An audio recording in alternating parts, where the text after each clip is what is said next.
Good morning everyone.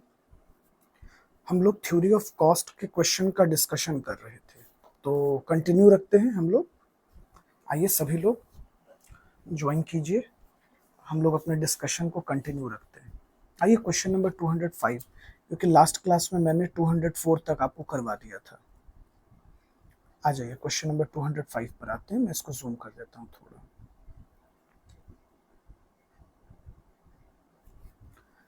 देखिए question number 205 पे क्या बोल रहा है। कहता है implicit cost are also known as. Implicit cost को हम लोग और किस किस नाम से जानते हैं? अपॉर्चुनिटी कॉस्ट, हाँ जी बिल्कुल, इसे अपॉर्चुनिटी कॉस्ट भी कहा जाता है। इम्प्यूटेड कॉस्ट भी कहा जाता है, मतलब वैसा कॉस्ट जिसका हम कोई पेमेंट नहीं करते आउटसाइडर को। समझे? हम लोग आउटसाइडर को कोई पेमेंट नहीं करते हैं, उस कॉस्ट को हम लोग इम्प्लिसिट कॉस्ट कहते हैं। तो ये अपॉर्चुनिटी कॉस्ट भी कहलाता है, इम्प्यूटेड कॉस्ट भी कहलाता है, ये नॉशनल कॉस्ट भी कहलाता है। अब आप ही बताओ, अगर इम्प्लिसिट कॉस्ट अपॉर्चुनिटी कॉस्ट भी बोला जा सकता है, इम्प्यूटेड कॉस्ट भी बोला जा सकता है, नॉशनल कॉस्ट भी बोला जा सकता है, तो राइट आंसर क्या हो गया हमारा? All of the above. All of the above is a right answer. आइए क्वेश्चन नंबर 206 पर आते हैं। आप लोग एक बार खुद से रीड करो क्या कह रहा है। कहता है opportunity cost refers to. Opportunity cost का क्या मतलब है? Option A, money expense incurred on purchasing or hiring the factor services. The next best alternative involving the cash payment या all of the above. Opportunity cost क्या refer करता है इन चारों में? Next best alternative. Opportunity cost का मतलब है ना बच्चों, जो हम बेस्ट अल्टरनेटिव यूज करते हैं ना, बेस्ट अल्टरनेटिव ऑप्ट करते हैं, जो सेलेक्ट करते हैं, वही कहलाता है हमारा अपॉर्चुनिटी कॉस्ट। तो अपॉर्चुनिटी कॉस्ट का एग्जैक्ट मतलब हो गया बेस्ट अल्टरनेटिव्स, बेस्ट विकल्प, नेक्स्ट बेस्ट यूज, जो दूसरा बेहतर और सबसे अच्छा विकल्प है, वही अपॉर्चुनिटी कॉस्ट कहलाता है। ओके, चलिए तो क्वेश्चन नंबर 206 तो क्लियर हो गया कि नेक्स्ट बेस्ट अल्टरनेटिव का मतलब होता है अपॉर्चुनिटी कॉस्ट, जो सबसे अच्छा और बेहतर विकल्प है हमारे पास। नेक्स्ट क्वेश्चन पे आते हैं, क्वेश्चन नंबर 207। आ जाइए, देखिए क्वेश्चन नंबर 207 क्या कह रहे हैं। क्वेश्चन नंबर 207 कहता है opportunity cost refers to, option A, cost of opportunity forgone, जो अपॉर्चुनिटी हम छोड़ दे रहे हैं वो। Comparison between policy that was chosen and policy that was rejected, जो पॉलिसी हमने चुना और जो छोड़ दिया। ओके, और cost related to sacrificed alternatives या ऑल ऑफ द अबव। आप एक बार सोचो, देखो मैं आपको एक चीज बताता हूं, अगर आप ध्यान से सोचोगे ना, तो ऑप्शन ए में कहता है कॉस्ट ऑफ अपॉर्चुनिटी फॉरगॉन, मैंने जो मौका, जो अपॉर्चुनिटी छोड़ा वो। कंपैरिजन बिटवीन पॉलिसी चूजन, मतलब जो अल्टरनेटिव, जो विकल्प हमने चुना और जो पहले वाली पॉलिसी थी जिसे छोड़ा, इस दोनों के बीच में कितना डिफरेंस था, इस दोनों के बीच में क्या लागत का फर्क था, वही अपॉर्चुनिटी कॉस्ट कहलाता है। जो अल्टरनेटिव को हम सेक्रीफाइस करते हैं वही अपॉर्चुनिटी कॉस्ट कहलाता है। तो उस हिसाब से क्वेश्चन नंबर 207 के बारे में अगर हम डिस्कशन करें, तो ऑप्शन ए भी सही है, ऑप्शन बी भी सही है, ऑप्शन सी भी सही है। तो राइट आंसर हो जाएगा option D. Option D is the right answer, all the above. चलो क्वेश्चन नंबर 208 पे आते हैं। Cost of one thing in term of alternative given up is known as. Option A production cost, option B accounting cost, option C opportunity cost, option D real cost. फिर से question ध्यान से सुनिएगा। Cost of one thing in term of alternative, मतलब जो हम sacrifice करते हैं, एक चीज के बदले दूसरे विकल्प को जो छोड़ते हैं, इसको क्या बोलते हैं? अरे सिंपल भैया, अपॉर्चुनिटी कॉस्ट बोलते हैं। देखो अपॉर्चुनिटी कॉस्ट का कितने तरह क्वेश्चन बन सकता है। सब एक साथ आपको करवा दे रहे हैं। Opportunity cost, find its application in the situation. 209 पे आई। Opportunity cost, find its application, किस किस सिचुएशन में। ऑप्शन ए में कहता है for short run and long run decision. बात सही है, दोनों में काम करता है भैया। और जब हम कैपिटल एक्सपेंडिचर का बजट बनाते हैं तो वहां भी हमें देखना पड़ता है अपॉर्चुनिटी कॉस्ट, कि मेरे लिए बेस्ट अल्टरनेटिव क्या है, किसमें खर्च बचेगा, किसमें लागत बचेगी। और when the supply of input factor is strictly limited, तो सी भी सही है। जो सप्लाई ऑफ इनपुट फैक्टर है वो स्ट्रिक्टली लिमिटेड है, तो सी भी तो सही है। उस हिसाब से राइट आंसर हो गया हमारा D, all of the above. All of the above. चलिए क्वेश्चन नंबर 210 पर आते हैं। Opportunity cost are a result of abundance of resource, scarcity of resource, technology obsolescence या कॉस्ट कंट्रोल। क्या है ये? Opportunity cost are the result of, क्या है ये, किस चीज का रिजल्ट है? Scarcity of resource. Right answer होना चाहिए स्कार्सिटी ऑफ रिसोर्स। चलिए क्वेश्चन नंबर 211 पर आते हैं। 211 में क्या कह रहा है? All but one are the true about opportunity cost, which one is not true. मतलब इसमें से कौन सा कंडीशन अपॉर्चुनिटी कॉस्ट के रिगार्डिंग सही है? कहता all but one are true, मतलब इसमें सब सही है एक को छोड़कर। तो opportunity cost are recorded in books of accounts, नहीं भैया। Opportunity cost are applicable to those factor which have an alternative, हाँ ये सही है। Opportunity cost is known as alternative cost, ये भी सही है। Opportunity cost is also known as displacement cost. तो क्वेश्चन में पूछ रहा है कि इसमें से सब सही है, किसको छोड़कर? तो इसको छोड़कर, ए को छोड़कर। ए सही नहीं है बच्चों, ए जो है गलत है। अपॉर्चुनिटी कॉस्ट को हम बुक्स ऑफ अकाउंट्स में रिकॉर्ड नहीं करते हैं।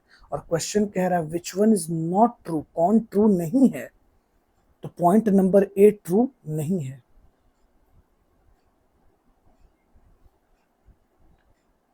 चलिए आते हैं क्वेश्चन नंबर 212 पे।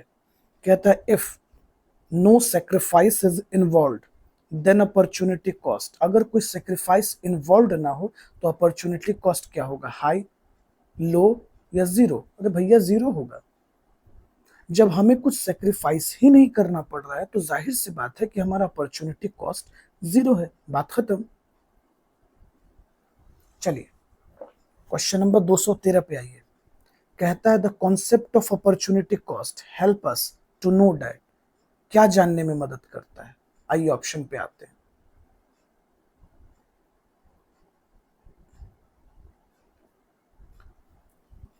ऑप्शन ए में कहता है resource are scarce, resource have alternative use, या how scarce resource get allocated in different production activity. किस तरीके से एलोकेट करना चाहिए हमें? भैया मेरे, हमें लगता है कि अल्टरनेटिव अपॉर्चुनिटी कॉस्ट तीनों कैरेक्टर को बता रहा है। रिसोर्स लिमिटेड है, ये बात भी सही है। रिसोर्स का अल्टरनेटिव यूज है, ये बात भी सही है। और हम रिसोर्स को बेस्ट तरीके से एलोकेट करते हैं, ये बात भी सही है। तो राइट आंसर डी हो गया। चलिए क्वेश्चन नंबर 214 पर आता है। कहता है if you give us full time job to go to college the major cost is. तो मेजर कॉस्ट क्या होगा? ट्यूशन फी, रूम और board, income you could have earn from the job, या सोशल एक्सपेंस। क्वेश्चन फिर से समझिए पहले ठंडे दिमाग से, देखिए क्या कह रहा है। If you give up a full time job to go to college, तो भैया अगर हम जॉब छोड़कर दिन भर अगर कॉलेज जा रहे हैं तो कौन सा कॉस्ट को सेक्रीफाइस करेंगे, कौन सा कॉस्ट हम खो देंगे? Simple, the income you would have earned from the job. Option C is the right. चलिए 215 नंबर पे आइए। 215 में क्या कह रहा है? If a firms machinery, comma, has no possible alternative use, its opportunity cost. इसका opportunity cost क्या होगा? हाई होगा, लो होगा या जीरो होगा? अपॉर्चुनिटी कॉस्ट जीरो हो जाएगा।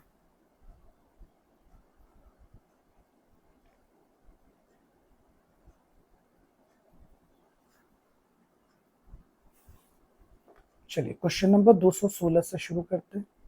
कहता है if you own a cottage in Shimla which you could rent for August and September to some family for a net gain of 20,000 after all expenses and taxes. Opportunity cost of living in it yourself for a summer is क्या होगा?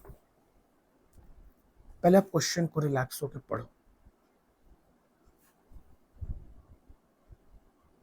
देखो क्या कह रहा है, सुनना।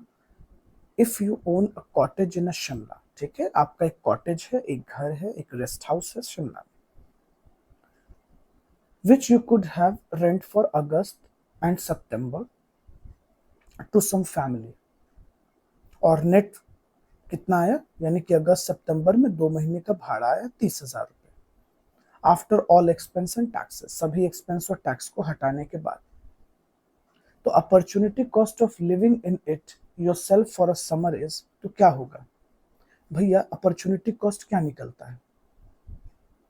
अरे simple भैया, 2 महीने का भाड़ा अगर 20,000 आ रहा था तो यही तो अपॉर्चुनिटी कॉस्ट है। अगर इस 2 महीने में हम खुद रहते तो ये 20,000 रुपये हम खो देते। यही 20,000 तो मेरे लिए अपॉर्चुनिटी कॉस्ट हो गया। चलिए क्वेश्चन नंबर 217 पे आइए, एक बार आप पढ़िएगा क्वेश्चन को क्या कह रहे हैं।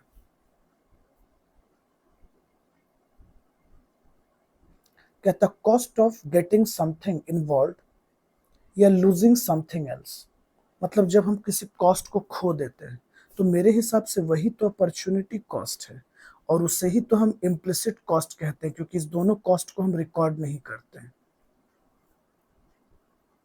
समझे? तो उस हिसाब से राइट ऑप्शन डी हो गया, क्योंकि इसमें अपॉर्चुनिटी कॉस्ट भी आ गया और इम्प्लिसिट कॉस्ट भी आ गया।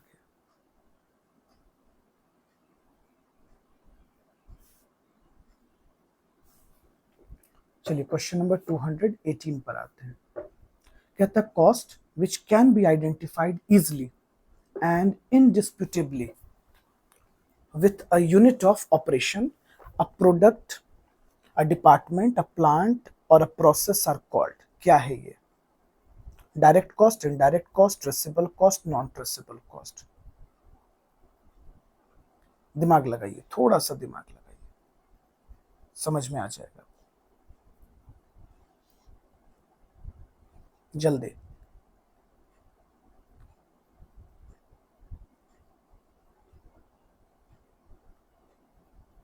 जिस कॉस्ट को हम आइडेंटिफाइड करते हैं तुरंत उसे डायरेक्ट कॉस्ट कहते हैं, और इससे ही ट्रेसेबल कॉस्ट भी कहा जाता है। समझे? किसी भी प्रोडक्शन यूनिट में जिस कॉस्ट को हम तुरंत ट्रेस कर सकते हैं, डायरेक्टली ट्रेस कर सकते हैं, वो डायरेक्ट कॉस्ट होता है, वही ट्रेसेबल कॉस्ट भी कहलाता है। ओके, तो राइट आंसर हो जाएगा सी। चलिए क्वेश्चन नंबर 219, एक बार आप खुद पढ़ना पहले।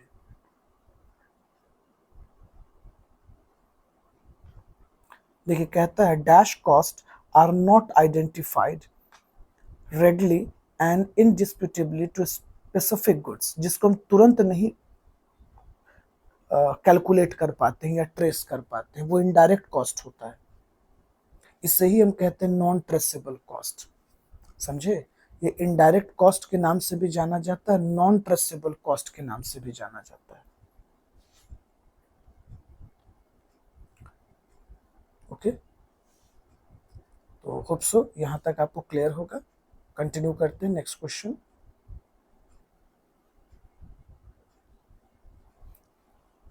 चलिए देखिए इस क्वेश्चन में क्या कह रहा है। क्वेश्चन नंबर 221, शुरू करें। देखिए कहता है the function which gives a least cost combination of input corresponding to different level of output is called. मतलब इनपुट और आउटपुट के बीच कॉम्बिनेशन बताने की बात हो रही है।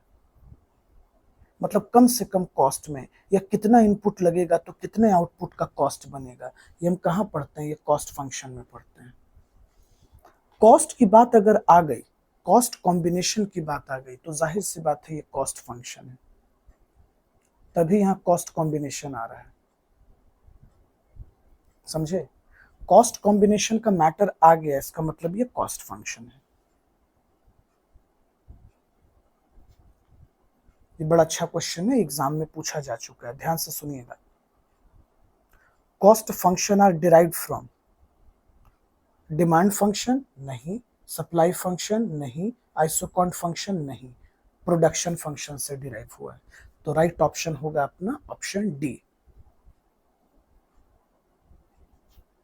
चलो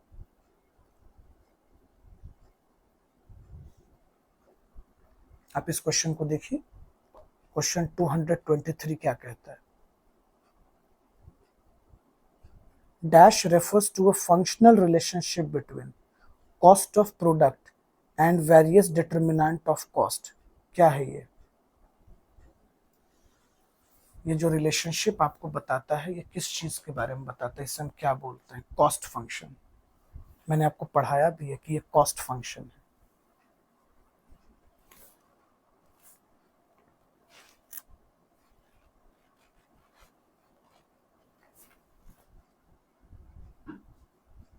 चलिए चलते हैं 224 में। कहता है in a cost function total cost और cost per unit is a dash. क्या है ये? Dependent variable, independent variable, either A और बी। कॉस्ट, फिर से सुनिएगा, in cost function total cost और कॉस्ट पर यूनिट क्या है? डिपेंडेंट वेरिएबल है। अरे भाई ये डिपेंड करता है ना, आप जितना ज्यादा प्रोडक्शन करोगे उतना आपका टोटल कॉस्ट बढ़ेगा और पर यूनिट कॉस्ट घटेगा। तो डिपेंडेंट वेरिएबल है ये।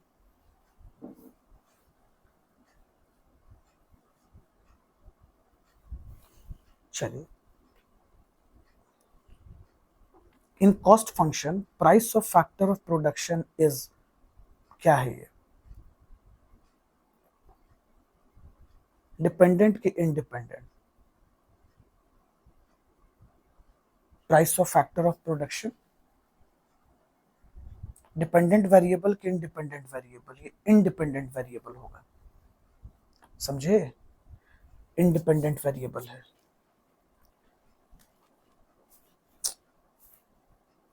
आइए कुछ कुछ और अच्छे अच्छे क्वेश्चंस कर लेते हैं। हाँ ये देखिए, ये बड़ा काम का है। अब वो इजी क्वेश्चन है तो उसको छोड़ देते हैं, कुछ रैंडमली अच्छा क्वेश्चन उठा लेते हैं हम लोग। Law of return to scale, आपको याद है मैंने प्रोडक्शन फंक्शन में ये टॉपिक आपको पढ़ाया था, रिटर्न टू स्केल। याद आ रहा है? चलो, increasing return to scale, constant return to scale और डिक्रीजिंग रिटर्न टू स्केल पढ़ाया था ना।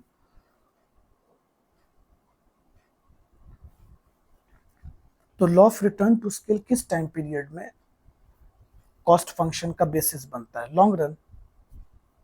सिंपल, लॉन्ग रन ना।